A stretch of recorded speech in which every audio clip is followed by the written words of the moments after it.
Good afternoon. My name is Chris Baum, and I'm Vice President of Sales and Marketing for GoDirect. And welcome to the inaugural State of the Go Q&A with our fearless leader and president of GoDirect, Kellie Lefaive. Kellie, thanks for joining me today.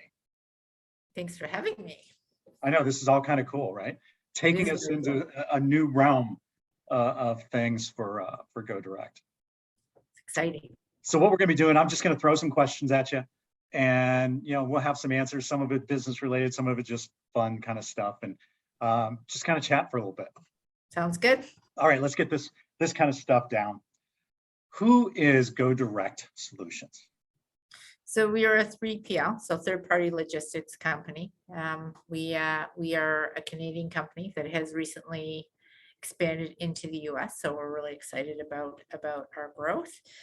We work with all kinds of different clients or partners within all kinds of different industries, everything from consumable items to electronic goods, health and beauty, and durable hard goods.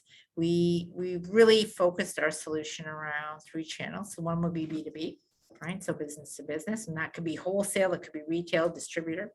B2C, which is e-commerce. It's also marketplace, so i.e. Walmart.ca.com, Costco.com, etc. And then really around customized kitting and solutions, where that could be everything from a sampling program to an in-store display program. It all depends on what our clients are looking for. The subscription boxes and just everywhere that the world is going right now. Yes, sir. Give me the 2-minute Cliff Note version of who Kellie Lefaive is and where did you come from and what brought you to GoDirect, because I know that it's a great non-traditional approach to it. So I think it's good.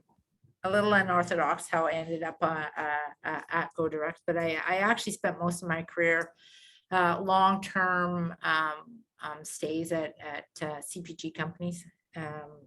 And then over into a best-in-class service company. So really came a kind of backward way. I went from beer to printing to advertising, and then advertising into GoDirect. But I think really the interesting part about my journey was it's based in the sales and marketing. So really evolved around partners and customers. And understanding, brands in general. So I was really fortunate to be involved with a distribution, in-store marketing distribution program at my previous organization, which we greenfielded, and it really led me down a path to here.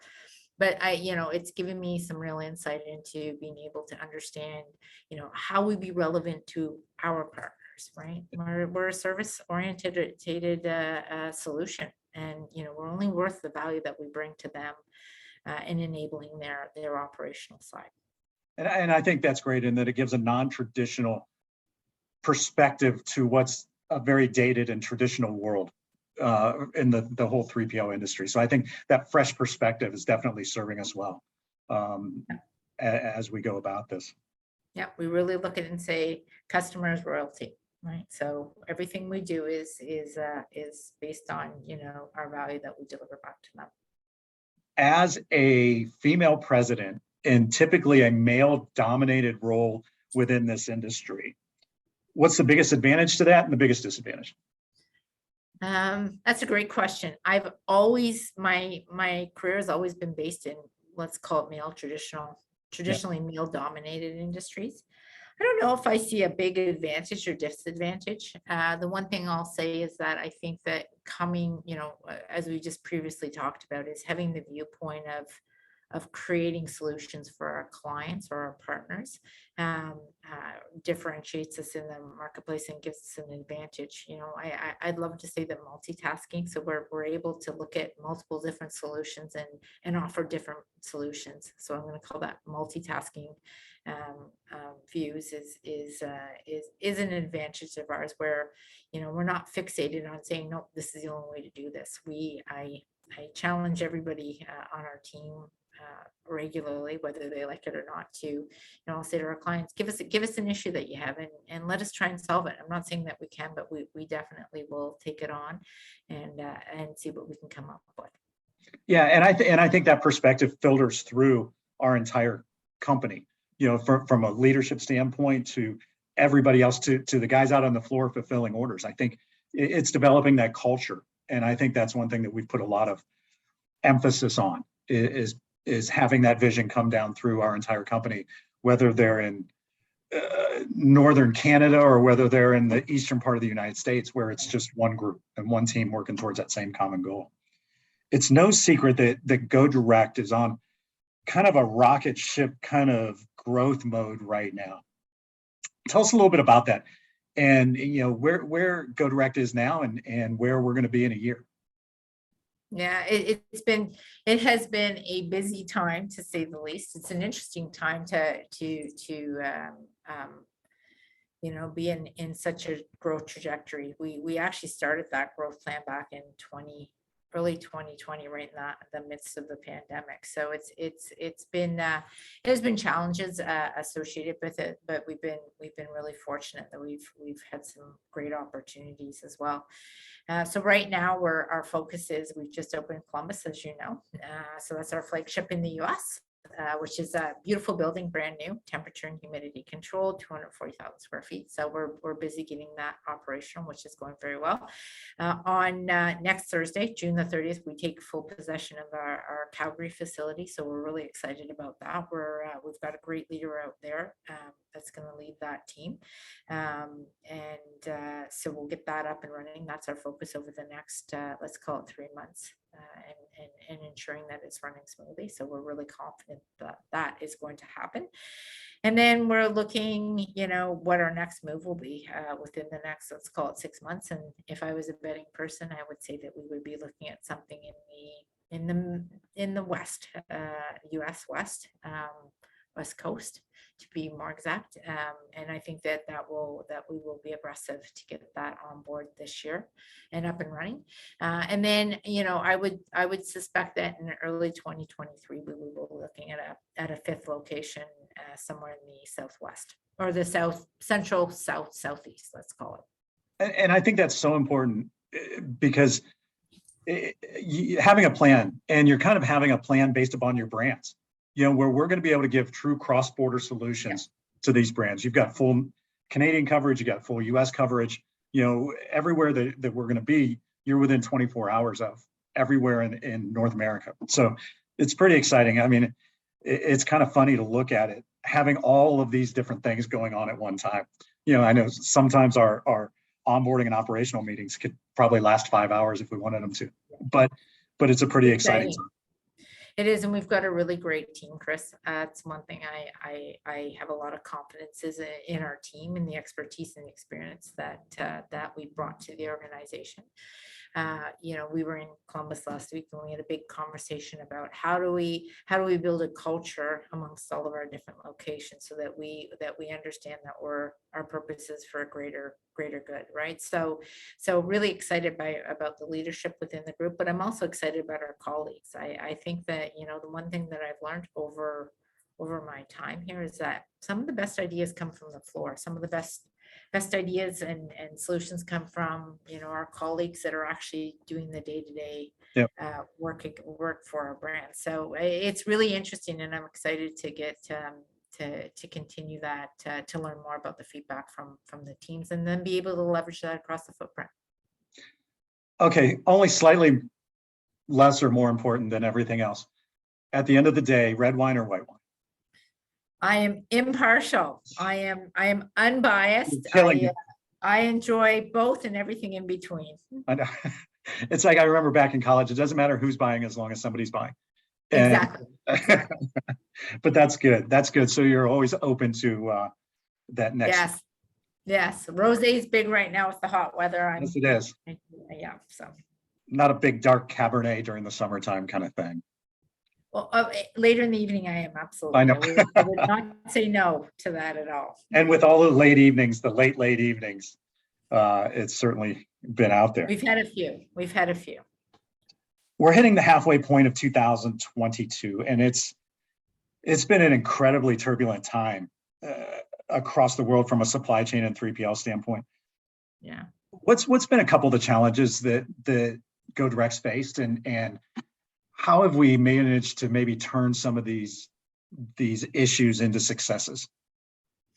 Yeah, it's a interesting point, and I think there's been a couple of different ways that it's impacted us. So from a true supply chain standpoint, procuring different elements of that fuel our growth have been challenging.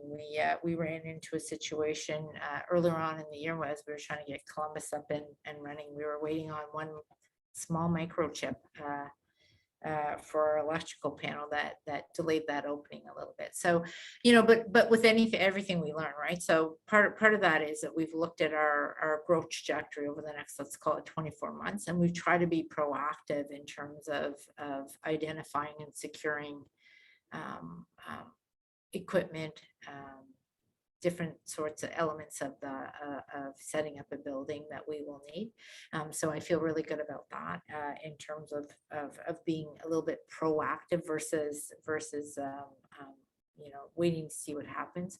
I think the supply chain issues is going to we're in this for another, let's call it 24 to 36 months till there's a free flow of goods again.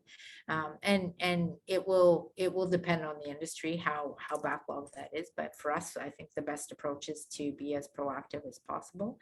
But I think that, from our partners, working with our partners, some of the challenges that they face are really real. Fuel is not going down anytime soon. It's an unfortunate necessary evil today in terms of how we get products into consumers' hands, right? So, we are leveraging a couple of different tactics to be able to negotiate better deals with our carriers and our freight partners, shipping partners. So we've been successful in doing that. But I think really longer term is that we need to look at how we get product closer to market. Right. And I think that that's going to enable two things for our partners. Right. So one is that we're going to be able to save cost, and we're going to be able to enhance consumer experience. Right. So if we can get it there sooner, if we meet or beat consumer expectation, I think that's part of the value that we bring to partnerships. So hence the whole growth plan. We will strategically look at, as you mentioned, where our partners, our clients are, our customers are, and then, try to situate ourselves in an advantageous position to be able to add value. And it's interesting, the opening up of the Columbus location through all of this. And it seemed like every day Alan is dealing and you're dealing with a new situation from a supply chain standpoint. And I think that's being able to bob and weave through all of that is certainly heading off problems in Calgary. It's going to head off problems in the West and everywhere else, because then I think you've got 6 different solutions, almost expecting, the top tier solution, you're expecting problems to have that happen. So if you've got to go down to number 5 or 6, we've been through it, we've done it. Now we know how to get our way through it. Yeah. So I think being able to be nimble and make decisions on the fly, like we've been able to in some ways, I think is certainly making us better and more adaptable to where it definitely will. And I think that, on top of that, technology and automation is going to help us as well. So, it truly is our desire to be able to help our clients or our partners make better business decisions. And so we'll continue down investing into that path as well. Okay. Tell me something that made you laugh today, and then something that made you want to throw something through a wall. It doesn't have to be today. It could have been yesterday or the day before. Okay. So let's start out with the laugh. The laugh. Well, I think those that know me know that I make up my own sayings quite often. I will take a well-known saying and I will Kellie-ize it. Let's call it that. So, something like, we'll cross that bridge when we get there. I would say we'll jump off that bridge when we get there. So I think I said something this morning that was completely made no sense at all, but I put a couple of things together and I think I made myself laugh when I said it, when it came out of my mouth. So that made me laugh. And then throw something against the wall. So lots of things, obviously it's with the turbulence going on all over the world for all kinds of different reasons. that make me frustrated like everybody else.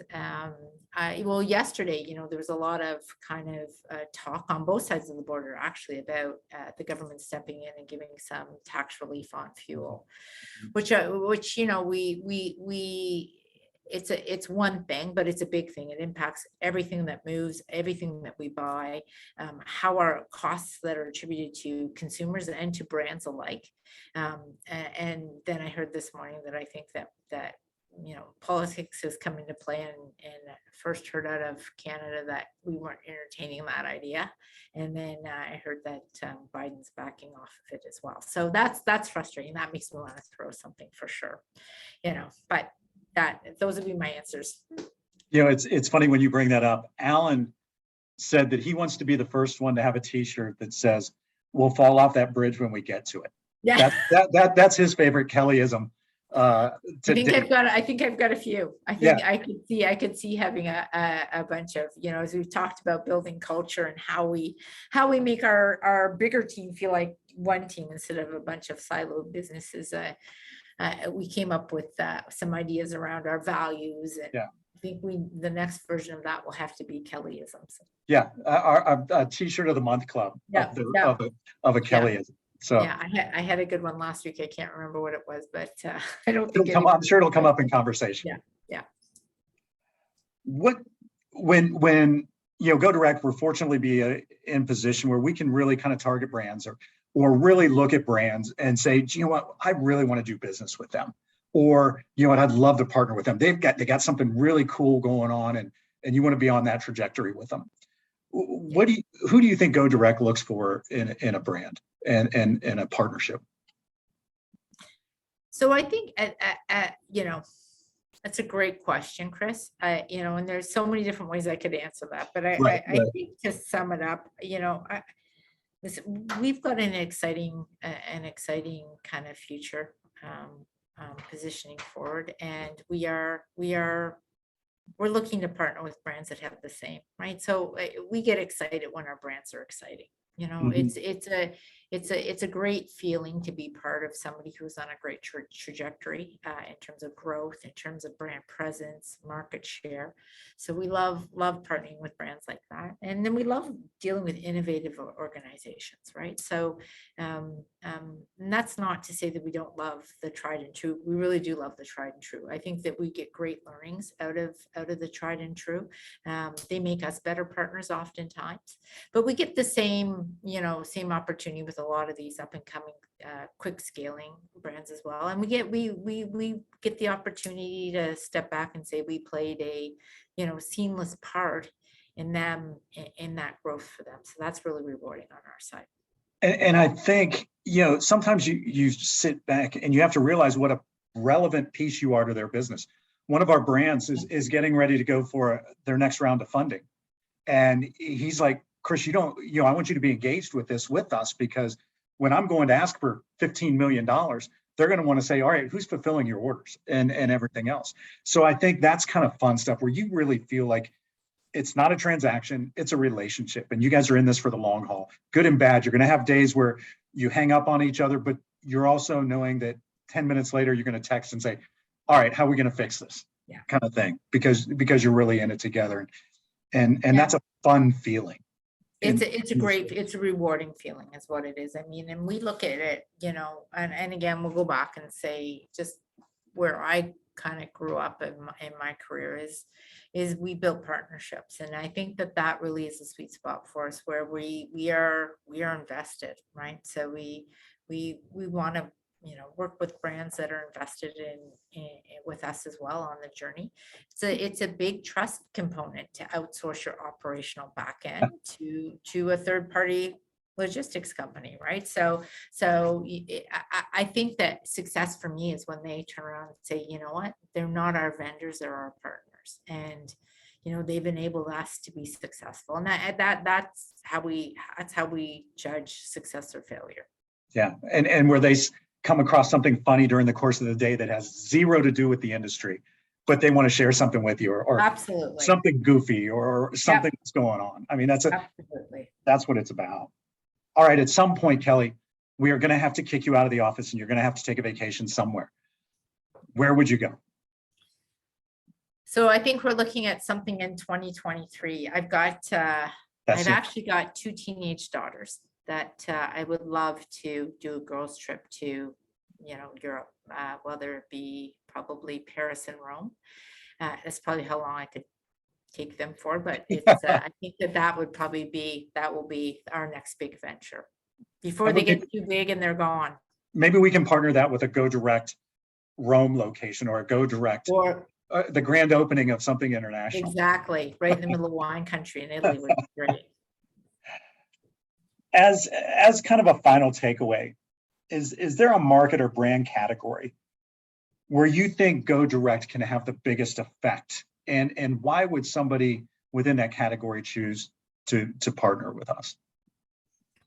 Yeah, so I think that we've been really fortunate, as I said, to work with some really great brands that push us to be better. So some logistics companies shy away from that. I am a big believer, and we can learn as much from our partners as they can learn from us. The one thing that we do really well is that we've got a great offering around quality and control, right? So anybody who has lot or serial code control, we've got a big recall process or a significant recall process and control system built already ready to go. We're leveraging it right now for a variety of different partnerships that we have. So that, that is I think is a real strong suit. We're very regulated internally in terms of how we build out SOPs and SOWs and then training and following them. So I think that that's an advantage for anybody that has quality concerns. And that's everything from consumable items to electronic, health and beauty, medical. So we've got a lot of experience in that side. But with that said, that translates across all of our brands. We've got the advantage where we've kind of had to build these best in class solutions, and then we leverage them across for all of our partnerships. And then, I think that if we were to get into specific niches, we've done a lot of work in the baby category, done a lot of work with health and beauty. We've done a lot of work with durable goods. We understand that. And we understand it, from a B2B perspective, which is really complex when you start looking at, all the different routing guides and regulations and rules that come with it, shipping to different distributors or retailers. We've got a lot of experience in that, that we can help with. Everything from ASNs to EDI transactions. We're experienced across all of that. We've got a very knowledgeable CSR group that play a day-to-day role in our partners' lives. But on the B2C side too, we understand how important it is that when somebody presses buy, we've got to get that package into their hands. So we can add a lot of value on that side too. And then I think our secret sauce is really around the customized kitting and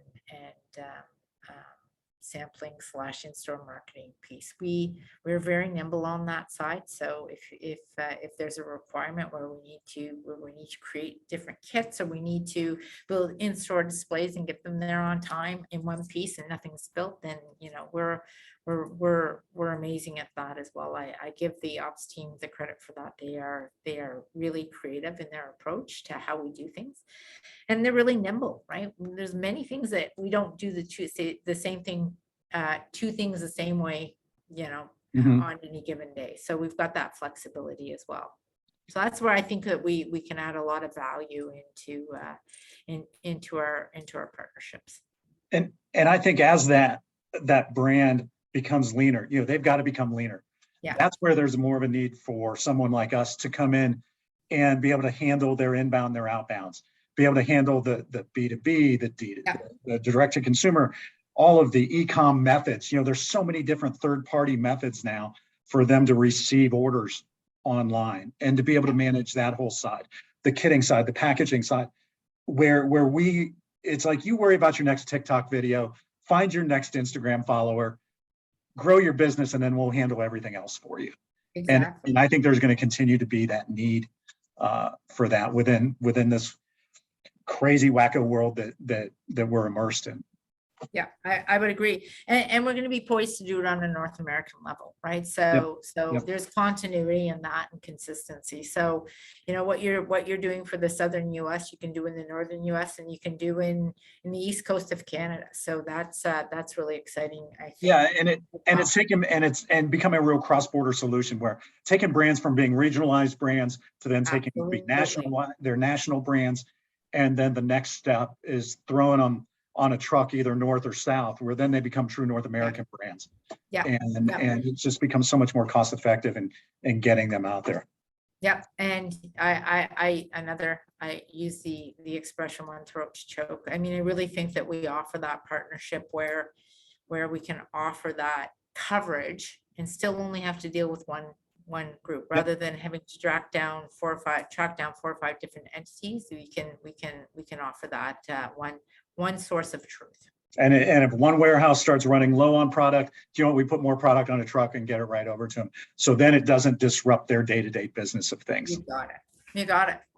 Well, Kellie, thanks for joining me today. I know we're going to be doing more and more of these featured segments coming along, where we're going to be featuring different brands that are in-house, different CEOs, different founders, different people within the Go Direct world that we're going to be talking to, and pretty much chatting up anybody that we feel like chatting up.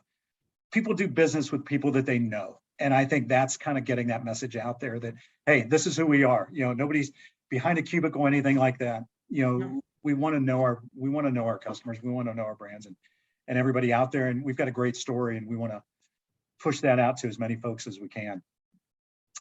Well, thanks again. Our website is www.godirectsolutions.com. There you can find more information, how to reach us, all of our locations, past stories that we've done on featured brands, case studies, all of that kind of stuff on there. So Kellie, thanks for joining me.